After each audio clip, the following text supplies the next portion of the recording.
Okay, so hi, welcome everybody. Hi. My name is Annette Sandler, and I'm the Director of Aging and Disability Services at Jewish Family and Children's Service of Minneapolis, and I serve on the state leadership group for Act on Alzheimer's, and I am the co-chair of our community's Alzheimer's task force. We have two in this community, actually, one in the faith community and one with the city. So we want to welcome you here today to our Dementia Friends training. And my name is Peggy Gaard, and I'm the Director of Augustana Open Circle Adult Day Services. So I've been doing this work for a very long time. So we normally try to have this training be pretty interactive, and we're working with you.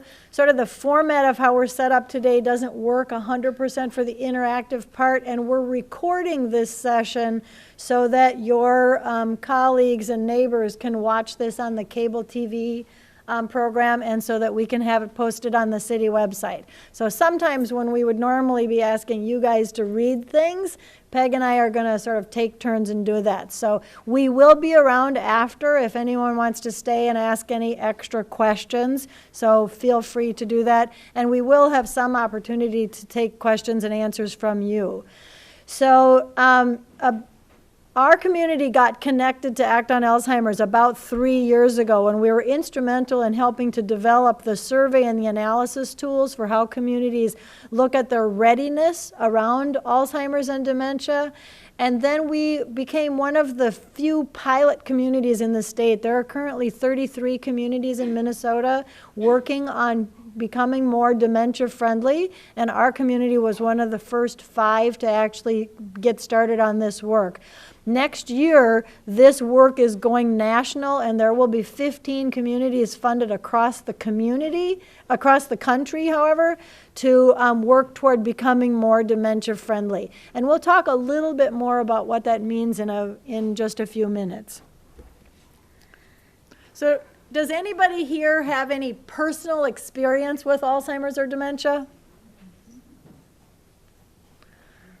Yeah. Any caregivers out in the audience right now, caring for someone with dementia? So what we've found is that when we have groups like this together, between 50 and 90% of people in the room always have some personal connection to Alzheimer's. And it's just, Alzheimer's will be the public health epidemic of the baby boomers, and that's why this work is so important. If you turn to page 3, the Alzheimer's disease facts and figures, there's a couple of them there that I think are really important. 1 in 9 people with over 65 has Alzheimer's disease. And because of the increasing number of people over age 65 in the United States, particularly the oldest old, we think that number is going to double by 2050. Many individuals with Alzheimer's live alone and are at a greater risk for inadequate care, malnutrition, untreated medical conditions, falls, wandering, and accidental deaths. And 60 to 70% of older adults with Alzheimer's disease live in the community. And 1 in 7 people with Alzheimer's disease actually lives alone. They're in the community and they're all by themselves, and that's one of the reasons why we as a community need to support these people. Many people who have Alzheimer's disease are never diagnosed with it. So every 67 seconds, somebody in this country is diagnosed with Alzheimer's disease. And if most of the people who have it aren't diagnosed, imagine how high that number would be if it was an accurate number. So today we want to train you all as dementia friends. And a dementia friend is somebody who learns a little bit about Alzheimer's disease and takes that little bit of knowledge that you have and tries to turn it into some kind of action that would make your city more welcoming to people with Alzheimer's disease. And anybody at any age can be a dementia friend. I did a training with some 14 and 15-year-olds, and one of the young women in the class afterwards, when we said, what do you think you could do for your community? And she said, I think I would be able to visit a nursing home without being scared.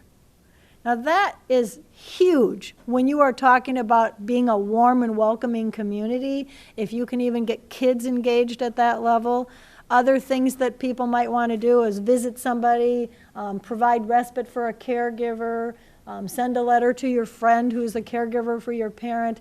So what we want to do is sort of raise awareness, reduce stigma, and have you sort of make a commitment to your own community of what you could do to improve the lives of people living with the disease. Dementia is the broad, general term for all forms of dementia, and neurocognitive disorder is sort of the new buzzword in the medical community. They've sort of replaced dementia with neurocognitive disorder. There are many types of dementia, and the most common one is Alzheimer's disease. Less common types are vascular, Lewy body, and frontotemporal. And you may start hearing a little bit more about, there's more and more research on Lewy body dementia. It's really sort of a marriage between Parkinson's and dementia. And frontotemporal is another hot button that they're talking about a lot, and that really focuses on the frontal temporal part of the brain, which is where all the executive functioning is. So very different from just the general Alzheimer's, but most people will be diagnosed with Alzheimer's. And dementia is caused by physical changes in the brain. So 30, 40 years ago, when somebody had cancer, people would say, oh, they have the big C. Can't really use the word cancer. And that has changed in this country so much. And that's sort of where we are right now with Alzheimer's disease. You hear all the time saying, my mom has a little dementia, or my mom has some memory loss, but she doesn't have Alzheimer's disease, because that's the one that they don't want to be associated with their family. But in reality, if they haven't been diagnosed by a physician with some other form, like vascular or Lewy bodies, chances are they have Alzheimer's disease. And what we want to do is we want to increase the conversation in the community around this disease, because until we can get it out of the closet, people aren't able to get the support that they need to live in the community. If you look on page 6, there's some statements there, normal aging versus dementia. Sometimes forgetting names or appointments, but remembering later, is just part of the normal aging process. And I'm guessing that all of you have had at one time or another where you've forgotten something, or and then, oh yeah, I forgot I was supposed to be there at 3 o'clock. Memory loss that can disrupt your life, that causes you to forget things that are very important and never remember, are signs of dementia. So making errors in your checkbook or balancing your checkbook is sort of a common error. You may just make a math error, but if you forget what the checkbook is for, that would be more of a warning sign. If you were to go and write a check and you sign your name where you're supposed to put the name of who you're writing the check to, something that is so out of what a person normally does, this is called executive function. And some people first learn that they have memory loss by how they start to change how they program and sequence things, and so that's a very common warning sign of Alzheimer's disease. The next one for me is always a little scary, because technologically I don't do well with any of the remote controls, especially when there are 3 of them, and you can learn that 10 times and I still can't remember which one is the one you use for volume. But really, eventually you can get a pattern and you can use that. That's just normal aging. One of the warning signs for dementia is that you look at the remote control and you have no idea what it's for, or you may pick it up and think it's a telephone. That's when you know there's some loss of function. People do that all the time also with driving or with their keys. So getting lost periodically is something that we all could do. But if you get lost going to some place where you go every day, that would be out of the ordinary. Or if you pick up your keys and you don't know what the keys are for, like you don't know that those keys are to drive a car. Another one is about getting confused about, so are you oriented to time and place of the day of the week or the month of the year? And that, once in a while, it happens to all of us, like we have a Monday off or something, and we forget that it's like Monday when we get the day off and we're not going to work. But if any of you saw the Glenn Campbell special on about Alzheimer's disease, he was so good at masking his symptoms. So they would say, do you know what day it is? And he would say, I don't really need to worry about those things anymore. Or what did you have for lunch? I don't really have to think about those things anymore. And that was because he couldn't orient himself to what was the day of the week. Vision changes are a normal part of aging, which is why I'm wearing reading glasses at this point. Cataracts are also another big one that people, as they're getting older, it can change your visual field. But there's a very different change in the visual spatial that people with dementia have, where an example would be if this was a black border around the podium that we have here. Those with dementia will look at that black border and it will look like a black hole. So they'll walk up here and then they'll stop and they can't walk forward. We have a number of people in the center that I work with who have a very difficult time walking in from outside because they're on cement that is light gray and they walk in and there's a black rug. And it takes a lot of time for us to convince them that they're not going to fall into a hole. And no matter what we say, no matter how many times they do that, that's what they're seeing, and we can't change that perception for them. Another normal part of aging, and we know that as you age, everybody's recall takes longer than it did before. So if somebody's having problems finding the right word, my husband and I will fill in the blanks for each other often on sentences because we forget what the word is. But if somebody with dementia is trying to say, can you get me that thing where it's something I want to put some words on the paper. I'm looking for that thing. They may be trying to find the word pen, and they'll use like a whole paragraph to get to the word pen, and they may never get out with the word. And it's okay at that point to offer them, if you know what they're trying to say, to offer a suggestion or a guess, like, are you looking for a pen? And then they might be able to say, yes, pen, and then they would be able to say that back. Another normal part of aging, misplacing things from time to time, walking into a room and forgetting what it was I coming into this room for. And the key for that usually is, all right, go back to where you were, see if you can get oriented again. What was it I was going to get? Oh yeah, I was going in there for that. When it isn't normal aging, they will walk into a room and they will have no idea why they were coming into the room, and they don't have the ability to retrace their steps. Even if you take them back there, they will have forgotten completely about what it is they were going to try to do. Making a bad decision once in a while, we all do that. We've been known to do that in the past. But with somebody who has dementia may make sort of large bad decisions. So poor judgment, their judgment starts to change. You may go and see somebody, it's 100 degrees outside and they're wearing a winter coat because somehow they think that it is winter, and you can't convince them by talking to them that they shouldn't have this coat on, and they could get dehydrated by that. Same goes for in the winter. They may be outside without a coat. They may decide they want to drive someplace that they've never been to before. Just so you need to be watching out for those signs where people are doing things out of the ordinary, out of what's sort of the normal of our society, and something different than what they did in the past. And in the normal aging side, sometimes we just get tired of being social, of being around other people. We've got a lot of things going on at work. We're seeing a lot of people. We come home, we just want to be sort of by ourselves. But then on the weekend, it's completely different, and we really want to go out and be a different self. Those who are starting to experience some losses, particularly those who have some awareness of it, but they don't really understand it, they just have an awareness that they're not doing things quite right, start to isolate socially.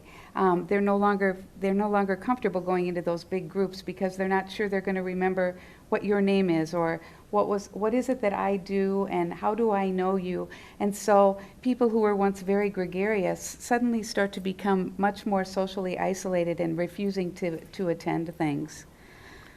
Another normal part of aging is that we become irritable when our routine gets mixed up think about the traffic that's been going on this summer and how every time you try to get someplace, another road is closed or has road construction, and it sort of irritates us.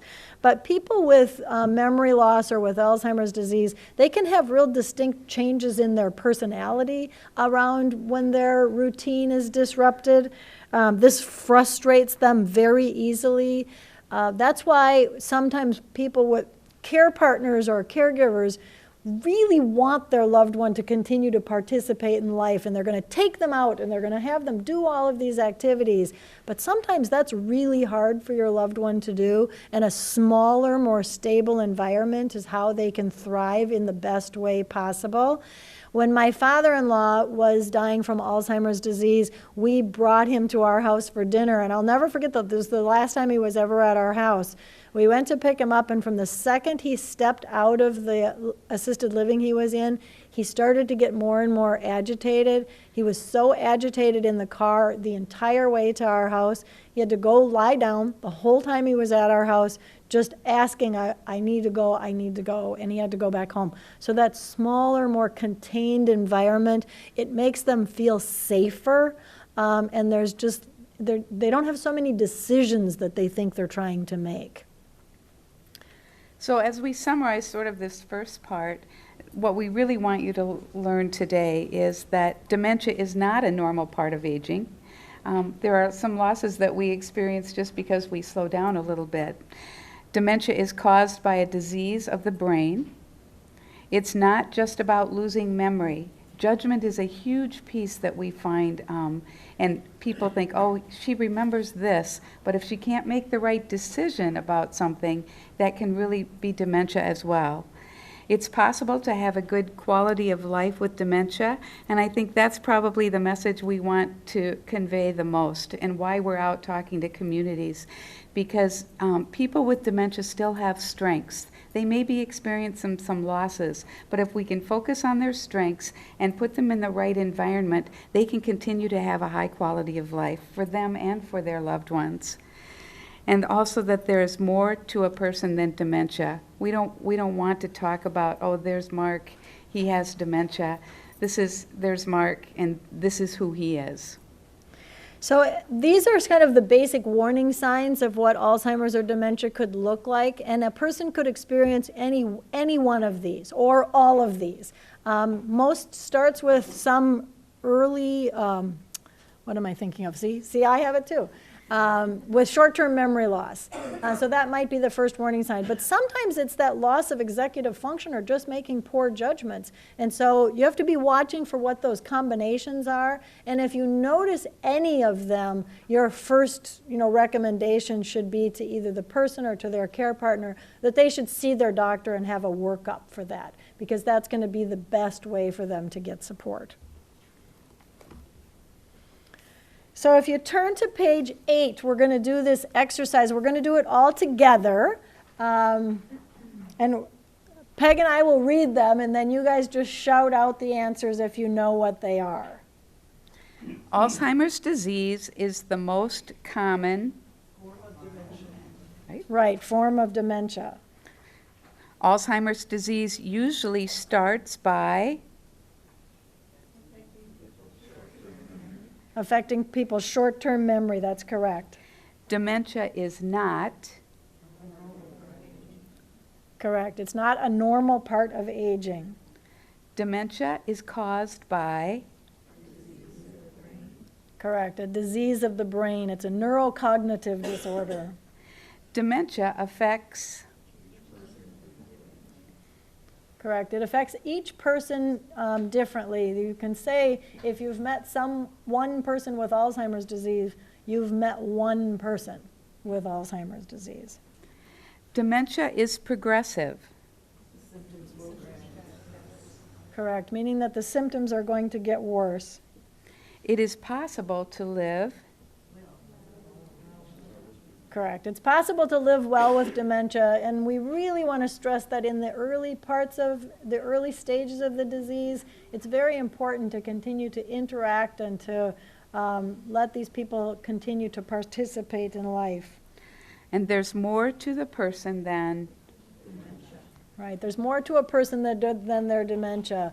You just don't want to address somebody and say, oh, he has dementia. You can say, he's the former CEO of a big bank, or, they still have those pieces of their life that's still who they are. Now, if you go to page 9, there's an illustration with a bookcase there. And this analogy works well for us to sort of tell you how the brain functions. Imagine a 70-year-old woman who has dementia. Imagine there is a full bookcase beside her, as tall as her, and each book represents one of her skills or memories. On the top shelf are the most recent memories. Memories of her 60s are by her shoulders, those of her 20s by her knees, and her childhood at her feet. Dementia rocks her bookcase and her books start to fall off, starting with the top shelf first. When her top shelves are empty, she might find herself living in the past, lower down her bookcase. If she finds herself living in the 1950s, she may not know the name of the president or the day of the week.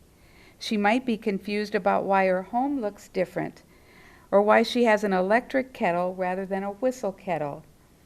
Once you understand that this is her reality, you can better support her. The bookcase analogy helps to explain that there are different types of memory. Factual memories are books that will fall quickly. Emotional memories, on the other hand, remain in the memory longer. With the example of our 70-year-old woman, her daughter may visit to find that her mother can no longer remember her name. She will, however, remember her feelings from that visit, feelings of love, comfort, and support. Equally, if the mother and daughter were to argue, the mother might not remember the details of the argument, but she will remember the feelings of anger and hurt from the exchange. And that's something that we find a lot. It really is the emotion that connects people to each other. So the facts are not important. It's who are you and how do you treat me?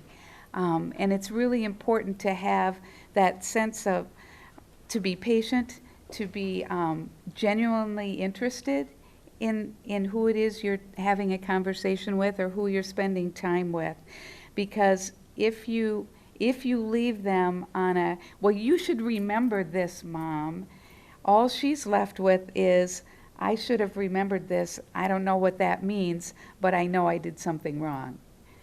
Or even if you come into the conversation bringing your stress from your life with you, they will sense that stress and they will play off that, and that will make them agitated also. So it's just really important to sort of enter into the conversation in a calm and quiet way. So how does this bookcase analogy work for you guys? Do you think that this is a good analogy for dementia? Yeah, we've had really good feedback about what a good analogy this is. There's a quote from Maya Angelou that says, "I've learned that people will forget what you said, and people will forget what you did, but people will never forget how you made them feel." And so I think that's a really important communication technique when you're working with people with Alzheimer's disease and dementia. To follow up on the analogy on the next page, you'll see there's a diagram of a healthy brain and a brain with advanced Alzheimer's. And I use this picture a lot when I'm talking with families in the early stage, because one of the frustrations becomes, well, he can do this, but he can't do this. If I just talk louder, if I just talk more, if I just repeat myself, he should be able to remember this as well. But as you can see on the advanced Alzheimer's brain, there are holes there that are black. And what that means is there is no more matter there for the memory to attach to. It's simply a hole. And if that's the kind of information you're trying to get someone to remember, it goes into that hole and it attaches to nothing. So it's no longer a memory. And once we talk about that, it makes a little bit more sense. There's still some other parts of the brain that are functioning the way they were before. There may be some memories tied to that, particularly music. It tends to be one of the last parts of the brain in the back. Lots of emotion gets attached to music, so you can open people up just with music, and they can get to their memories from music where they can't get to them somewhere else. So it's really important to understand sometimes there's just not a place for that memory to go anymore. And if you sort of look at it with the analogy of the bookcase, those holes are where the books fell out. And those books are no longer on that shelf. And sometimes the book may fall off, or sometimes the book may open up and they'll just forget part of a book, but they'll still remember pieces of it. So, as we said, if you've met one person with Alzheimer's disease, it affects each person differently. So we'd like you to do a little exercise right now. If everybody has something to write with, I'd like you to turn to the next page, page 11, and there's a bunch of blank white space there. And I'd like you to write for me the directions of how do you go to the store and buy a dozen eggs. Just whatever you think the steps are. We're going to give you a few minutes to do this on your own, and then we will talk about why we're doing this exercise.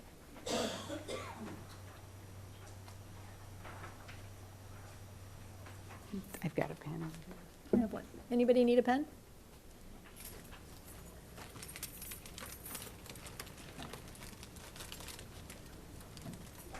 Good, all right, great. So you can continue doing this on your own when we're finished if you want to.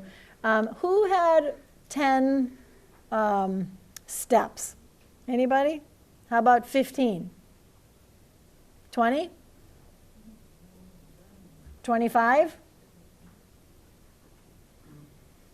30? Great. So why do you think we would ask you to do this exercise?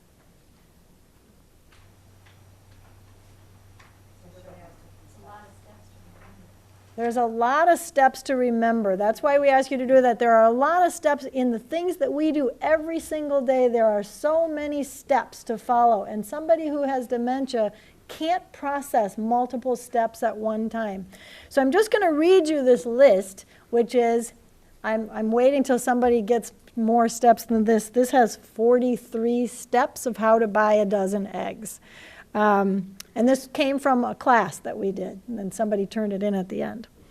Walk to the car, start the car, back out of the driveway, drive to the store, turn off the car, open the door, get out of the car, close the door, walk into the store, walk to the egg area, open the door of the cooler, take out a dozen eggs, open the carton and check to see if they're broken, close the carton, close the door, walk to the checkout, give the eggs to the clerk, swipe the card, get the receipt, take the eggs, walk to the car, open the door, get in the car, close the door, start the car, drive home, turn into the driveway, stop the car, turn off the car, take the keys, open the door, get out, close the door, take the eggs, walk to the door, unlock the door, open the door, walk to the fridge, open the fridge, put the eggs in the fridge, and close the door.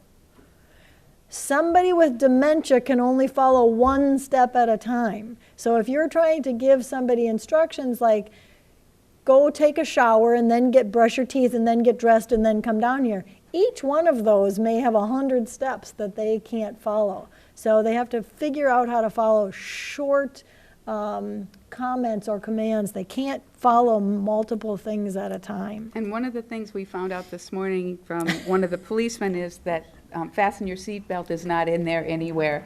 So neither was lock your car. We're going to have to update this, but but that was the first thing the police officer said this morning. So the sort of the meat of the training that we want to give you is like really good communication tips for how to talk with somebody who has dementia. So the first thing is to identify yourself. Approach the person from the front and say who you are, keeping good eye contact. And if the person is seated or reclined, go down to their level so that it doesn't feel so intimidating. It's really important to greet someone and to greet them by their name, because the name is one of the last things that they forget about themselves. So if you enter a room and you say their name, then you're getting their attention. So I had a really good example on a training video that I was watching the other day, and they gave two brief scenarios. One was of an aide who came into someone's room to collect the laundry, and then they were going to take the laundry out and go do it. And the person walked in and said, "Hi," and just picked up all the laundry and walked out, where you could hear the person with dementia kind of being frustrated. You could hear them making noises in the background because he thought she was coming in and stealing his clothes. So in the next scenario, she came in and she goes, "Hi, John, I'm Amy. I'm here to do your laundry," as she was picking up the laundry. And it just made total sense to him, and he was calm, and he didn't get agitated for, why is this strange person in my room? So it's very important to address them by their name, as Peg said. Your name is one of the last things to go. Honey or sweetie, those names don't mean anything to them. And we think, for dignity and respect, people would prefer to be called by their own name. And learning that from their caregiver or their care partner is a really important thing to know about a person. Using short, simple phrases. I found that using more than 3 or 4 words at a time, they lose the meaning. They can't follow that. They don't need all the words in between. They sort of need the basics. What's the noun? What's the verb? And any visual that you can give can really help. And then if they don't understand it the first time, then just repeat again very slowly and give them time. We talked this morning. It takes about 20 seconds for someone to really take in information and try to figure out where it goes when you're having trouble doing that. We live in such a fast-paced texting world that we get all our information really quickly and we just want to move on it. When you're talking with someone with dementia, it's really important that you take your time. Give them the opportunity to take in the information and give you an answer or a response. If that doesn't happen, try again. If that doesn't work, simplify it even more and maybe use some cues to help them. And our society isn't that comfortable with silence. So if you actually asked someone a question and then counted to 20 before they answered you, it's a pretty long time. So try that sometime and just see how long it is, because you do have to train yourself to speak differently so that you know how to wait for those responses. So speak slowly and clearly. Be aware of the speed and clarity of the voice. Use a gentle and relaxed tone, and lower pitches are always easier to understand. And that's also true for people with hearing loss. Some high-pitched things are just really hard for people. So if you can sort of just drop your voice an octave and speak clearly and look at the person when you're talking to them, all of those things help. We talked about that. Repeating information or questions as needed.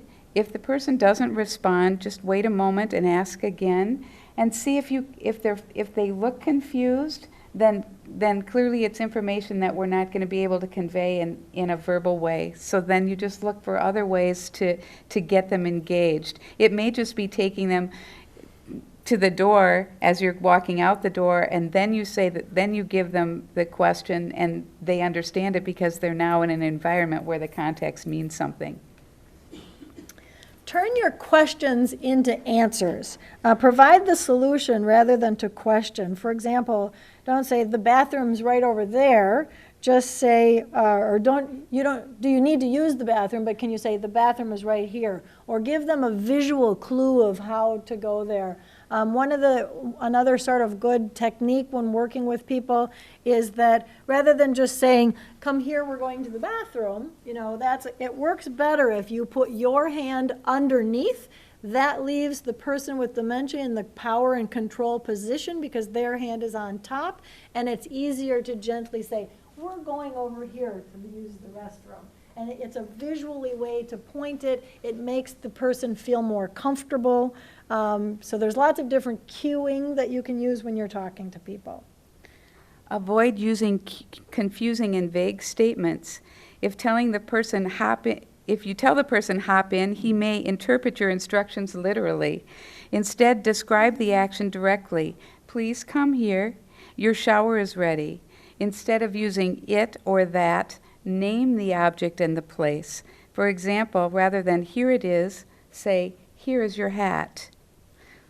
And again, this goes back to, like that sequencing, and they can't take more things at one time. Saying, here is your hat. You don't say, put on your coat and button it and then take your hat and let's go. It's like that one statement of here is your hat, then they get the hat, here is your jacket, here is the button. It's an easier way for them to continue to participate.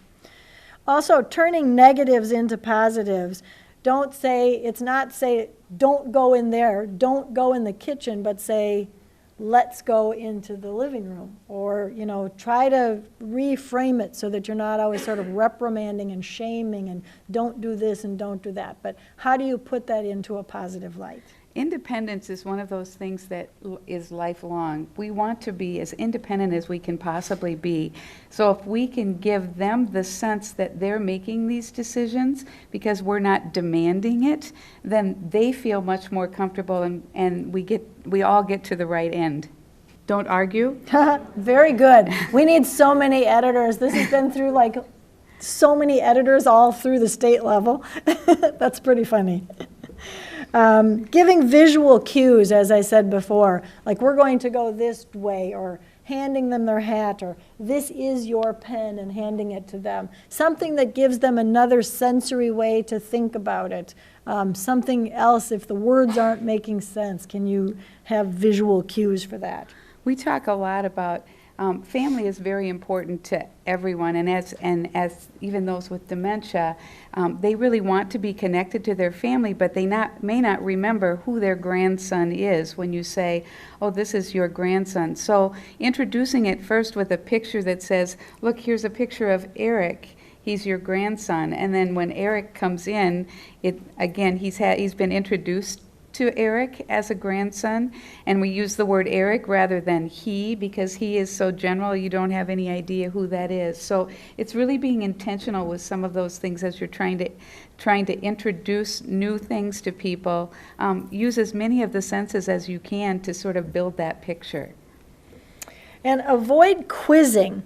Reminiscing may be healthy, but avoid asking, do you remember when, or do you remember me? You know me. What's my name? Those aren't good things, but it would be much better, like say you're going to want to talk to somebody and you had been to a Twins game with them, rather than saying, do you remember when we went to the Twins game? It would be healthier and better for the person to say, we went to the Twins game last Tuesday and the Twins won, 4-3, and this happened. And then you may draw out some memory that they can start to participate, but you're just telling a story. And you're not asking them to, need to remember, especially in the early stages when they know that they can't remember. That's very frustrating. As they progress further in the disease, they sort of lose that awareness that they don't remember. But in the early stages, they know that they're losing memory, and that becomes very hard for them. And I find a lot that families are so desperate to have their loved one be normal that they continue to do those questions. Well, you remember, Mom, we were at the doctor, what did he say? And of course there's no recognition of that. Or you can tell them what your occupation was, rather than, Mom, remember you were a secretary for, I said Montgomery Wards, which means I'm going way down to my lower bookshelf for Montgomery Wards. You loved that job. And then Mom chimes in and said, oh, I did love that job. I took care of the whole office, and all those memories came back. But if you would have asked her to tell you where she worked, that was not something that was right on her tongue. So it's really sort of setting the stage for them to be able to, in a relaxed way, open up whatever memories they have wherever they can connect. And write things down, especially in the early stages of dementia. People can take, and I'm a list person, so that's going to be good for me as I'm losing my memory, but to be able to write things down so you can sort of retrace your steps that you did during the day, or know what you're supposed to do the next day. There's a very good program that's an evidence-based program that comes out of the Mayo Clinic called Habit, and it's a set of journaling tools for how to write things down to help your person remember different things. treating the person with dignity and respect, avoiding talking down to them or acting like they're not there and talking about them while they're there. It's really important if you're meeting someone new and you want to give some information about who they are and where you're at in the disease, it's kind of important to do that in another place instead of talking about them right there where they can't really engage in it. It becomes confusing, and sometimes they just pick up on the difficulties that they're having, and they're not really understanding why anyone should know this. So that's again one of the key points that we have for this Dementia Friends training is these are people who are continuing to live their life as full as they can possibly live it, and for us to treat them with dignity and respect and not as just their disease is really important. So, and lastly, it's just convey an easygoing manner that we have talked about already today. Be aware of your feelings and attitude. You may be communicating through your tone of voice. Use a positive, friendly facial expressions and nonverbal communication. Your goal is to provide support and comfort to your loved ones. And another really, I think, important thing that isn't actually in the training, but I think it's really important is if you are caring for a person with dementia and you sort of learn of these communication techniques, you should be watching for the trigger for what is it that's going to change somebody's behavior. What happened right before that? They are getting agitated every day right before lunch. What happens right before lunch? And that's the activity that you need to be looking at changing. I spoke with someone the other day who the staff would come into the assisted living and they would have a conversation with the person with dementia, and then the whole family would go into the hall and talk. And they would talk about him.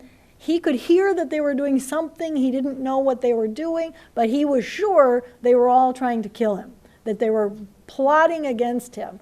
And so the trigger point was they noticed that every day his behavior gets like this when they start to talk in the hall. He had the same thing if he ever walked past the jacuzzi bath because he thought they were boiling people in the jacuzzi bath. So the trick is to close the door to the jacuzzi bath before you walk by, or to close the door to his room and go to the family room to have those conversations. So sometimes you can avoid these behavioral expressions that are difficult to determine what the person's trying to communicate just by paying attention to what happens right before they start to have that behavior that you find more challenging to deal with. So as you're out in the community, and you may have a neighbor who has a spouse who has dementia, and you see some conflict between them out in the driveway because he's trying to go somewhere and she's trying to keep him from going there. If you can go over and just sort of provide a relief from what their conversation is, it may change the system completely. He may forget that he was trying to go somewhere. He turns into a social being because the social skills tend to be the last ones to go, and now there's someone that's not a family member that's here, and we're all happy and engaged in conversation. You need to be aware of your feelings and your attitude when you're talking to people, and be aware of the caregivers that you're running into. What are their feelings? What is their attitude? If they're really looking stressed, give them a word of encouragement, because if we can bring them to a more comfortable level, then their interaction with their loved one is going to be more positive. So does anybody have any questions at this point? Yes?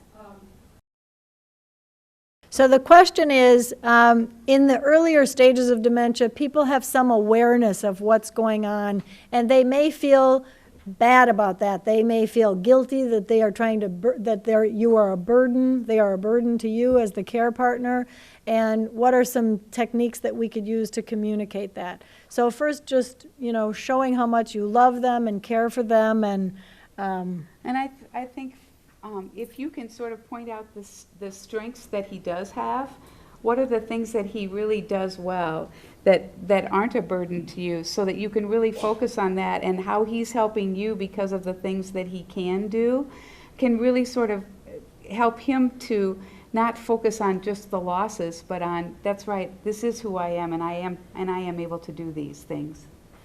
And one thing that's true is if you start arguing for whatever the reason, whether or not you're just trying to convince him that he's not a burden to you, you will never convince someone with dementia that they're wrong.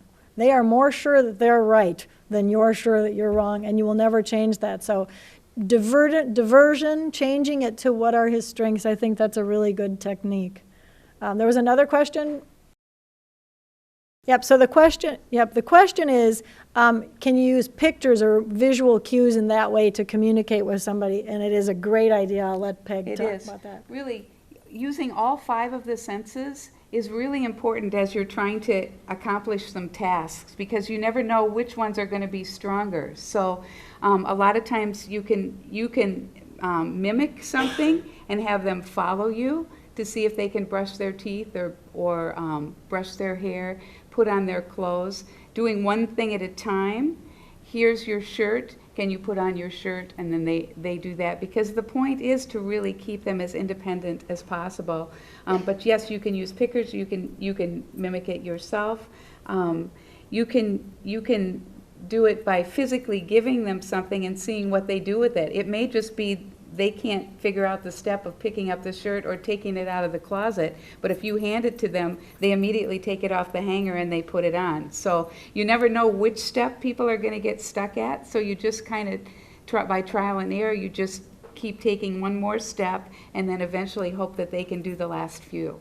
And another common way to use photographs and pictures are just communicate. What do you do with a person who has dementia? Many times just taking out your old photo albums and looking through them, talking about stories. They may not be able to share, but they can see that, and in some level they know that they're connected to that in some way, and there's an emotional connection to those things. So that's also another good way to use photographs. Yes? So the question is, do people with dementia like to be praised for the behaviors that they're doing, whether it's walking or dressing? I would say if you could flip it around and just say, John, it's so great to see you out and walking in the sunshine. You're not telling him he's doing a great job walking. You are glad to see him and he's out and about. So I've not really heard that. I mean, I think all of us like, especially if you're working hard and they're working on therapy all the time, and you can just say, wow, I can see a big difference from this week to last week. You're looking so strong. I don't think that's a bad thing, but it really is sort of just the words that you're using. I had never heard that before either. Oops, yes. The question is there some kind of a protection organization that will, sort of watches out for people who are scamming older adults or even like they're vulnerable in their homes? I'm going to recommend a movie to you. If you haven't seen the movie Nebraska with Bruce Dern, it's an amazing film, and the footage I think is beautiful. It's done in black and white. He thinks he won the lottery, and it's all about this relationship between he and his son to figure out how to go and collect this money that he won a hat. But it's an excellent film. Do you have any other, like you're going to always call adult protection, another place to call? I know in Minnesota the Attorney General's office has a, you can always report things to the Attorney General's office. If you're down there, go through the mail, pull out those things, call the phone number and say, this is a person that has dementia, please take them off your list. You will not be getting any funds from them. We've done that a lot as well. So something that comes up often also is, when is it time to sort of take over the decision-making process for your loved one? So writing checks, having credit cards, access to funds. Those are really tough issues to deal with a person with memory loss also, because at some point you might need to just say, I'm going to help you, I'm going to pay your bills for you, and take those credit cards away. You have a good example about those plates that we talked about this morning. My father-in-law, after my mother-in-law passed away, 6 months after she passed away, we went to his house, and he had 150 decorator plates, Norwegian plates, stacked up in his kitchen, because she bought them once a year for her 3 children. Once a year, 3 boxes came, and those letters just kept coming, and he had this inkling that, oh, we've done this before, and had no judgment that said we don't do this all the time. And so we had thousands of dollars worth of plates in boxes stacked up in his kitchen because he didn't have the judgment not to do that. So it's very tricky. I've got a woman that comes to our center who continues to get donations to, I don't know, the Vietnam veterans or something. She's been living in memory care for a very long time, and yet they're still calling her because she has a phone, and she'll say, of course, I want to help anybody that I possibly can. For whatever God's grace, the letters come to us at our address, so I can call them, and I've called them 5 times, and she continues to get these letters. So it really is a very difficult thing to do. So one more question, and we are happy to stay after and answer any other follow-up questions you may have, but one more question, yes? So the question is paranoia a common symptom of Alzheimer's disease? And it's more common in certain kinds of Alzheimer's disease. With Lewy bodies, it's much more prevalent to have hallucinations and being paranoid about that. But it is common that people think that you're stealing their money, or you're trying to kill me, or you refuse to give me any food even though they just had lunch.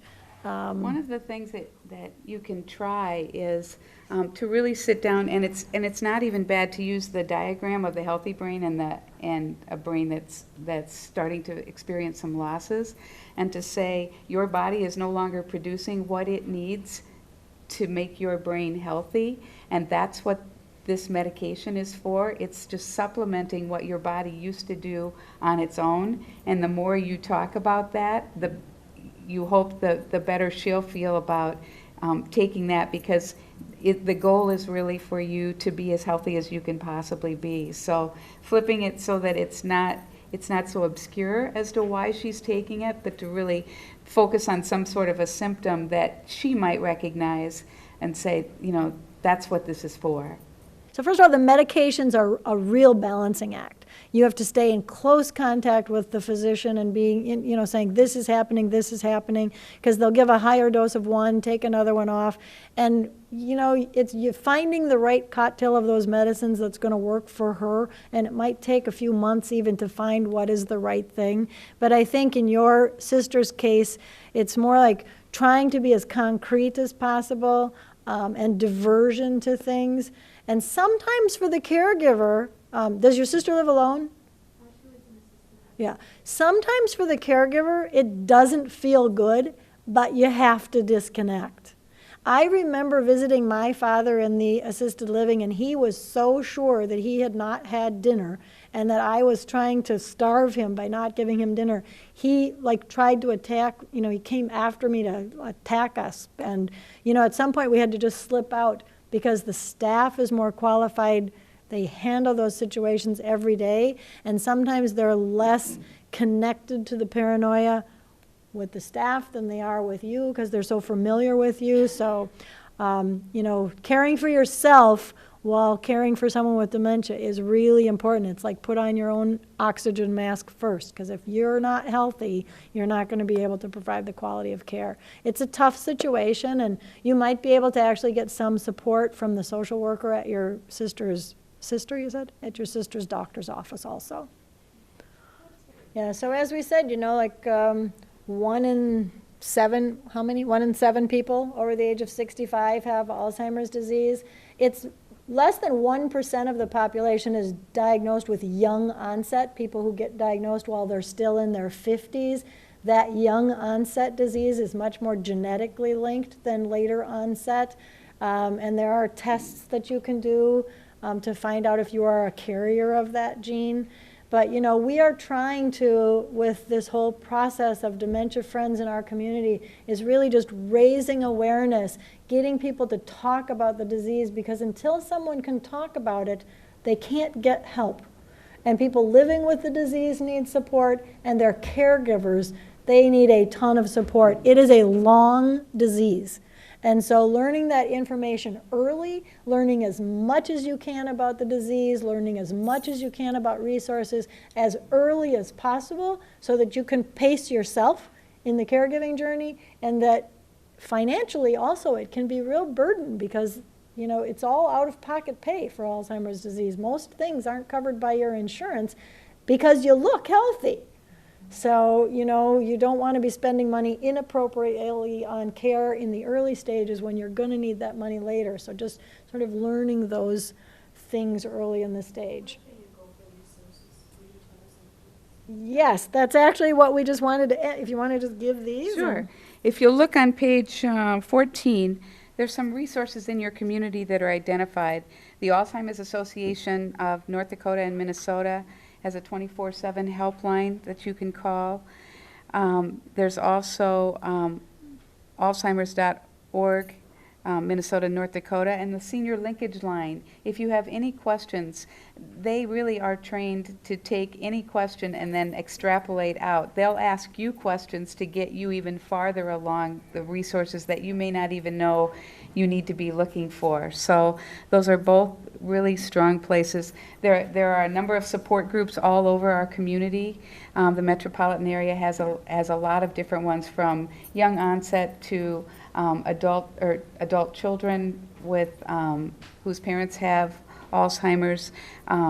There's all kinds of different ones out there, and it's a nice place to go get support, get information, and join the journey with other people who might be in the same boat. And the Act on Alzheimer's website also has a lot of good resources. You can go there and download all kinds of information with articles and books and different things that you can get within, you know, it's kind of all in one site. And you know what? Our community helped to create that toolkit. We were on the state leadership group that developed that toolkit. So it's also great information. So as we started out earlier today, we said the Dementia Friends is a training where we want to teach you a little bit about dementia, but we'd really like you to have you make a commitment to doing something that makes your community more dementia friendly. And so think about that. On the last page of your booklet, there is a certificate that you'll have that you can fill in, and you can write down what it is, what's your commitment to the community. Put it up in your house or in your office to say, yeah, I said I was going to help everybody that I saw at the grocery store who looked like they were confused, or whatever is that commitment that you'll want to make. And you'll find in the back that there's 10 ways to help. There's just some ideas for how you might help. We're sort of collecting things from various groups that we're doing presentations for. If anybody has anything that they want to add, what they might do after leaving this meeting, here's something I might do. We add it to a list so that eventually we'll put a list on the website that has all different ideas from all different walks of life, from children and teenagers to adults and children with their parents. So it's a great way this is a very grassroots organization. We really want to get people connected to each other. Right, and we want to just thank you so much for coming today and for listening, and we hope that you learned something and you can all put it into action. Thank you.